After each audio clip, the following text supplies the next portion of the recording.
আসসালামু আলাইকুম এভরিওয়ান। আশা করি সবাই ভালো আছেন, সুস্থ আছেন, যে যেখানেই আছেন না কেন। তো কি মনে করেছেন, ভুলে গেছেন? আমার ছেলের বিয়ের ভিডিও কিন্তু এখনো শেষ হয় নাই, আপনারাও ভুলেন না। আর আমি তো অলরেডি এই পহেলা বৈশাখের কিছু ভিডিও দিতে গিয়ে ভুলেই গেছিলাম। আমার পহেলা বৈশাখের আরও ভিডিও আছে, তারপরও চিন্তা করলাম মিক্স ম্যাচ করে একটু বিয়ে পহেলা বৈশাখ এই দুইটাই দিয়ে দেই। তো এর আগে যাকে দেখেছেন আমার একটা ভাইয়ের মেয়ে, আর এইটা তো আমার বোন, আপনারা জানেনই। এই হলাম কি আমরা 3 বোন, প্রায় সেম এইজ এবং সেম চেহারার আলহামদুলিল্লাহ।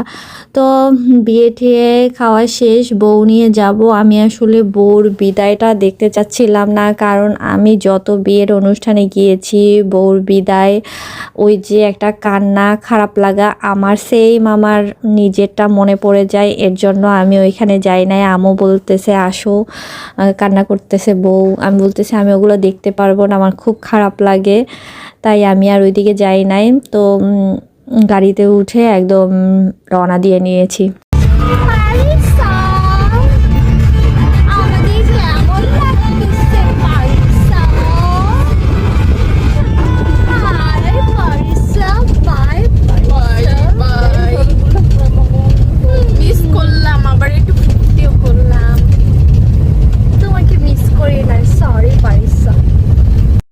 তো একজনকে বাসায় রেখে আসছিলাম, তার উদ্দেশ্যে 2-4টা কথা বললাম এই।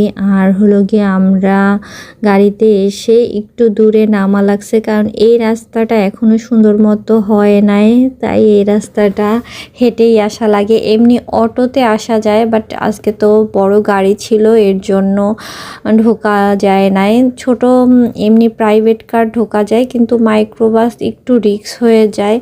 এর জন্য আমরা হেঁটে হেঁটে শেষ পর্যন্ত আমার ভাইয়ের মেয়ে বলল, ফুপু মানে জুতা খুলে ফেলো, হাঁটো, এমনি হাঁটো, তাইলে খুব ভালো লাগবে। তো হাঁটতে হাঁটতে চলে আসলাম। এইখানে সবাই দাঁড়ায় আছে বউকে নামানোর জন্য। এই জিনিসটা না অনেক ভালো। এরা হলো কি আমার চাচি, এর আগের দিনে প্রোগ্রামে আসে নাই, কিন্তু আমার মেজো চাচি, সেজো চাচি এরা আজকে আসছে। তো এরা সবাই দাঁড়াইছে, তাদের হলো গিয়ে ভাইয়ের বউ, হয়তো ভাইয়ের বউকে নামানোর জন্য। তো ভাইয়ের বউকে নামাইছে, তারপরে নামানোর পরে আবার আমার মেজো চাচি আর সেজো চাচি তারা আবার ভিতরে ঢুকতে দেবে না ভাইয়ের বউকে যদি কিছু খুশি না করা হয়। আমার মা আর ভাইয়ের মেয়ে এরা দুজন আবার হলো গিয়ে বউয়ের বোন হয়ে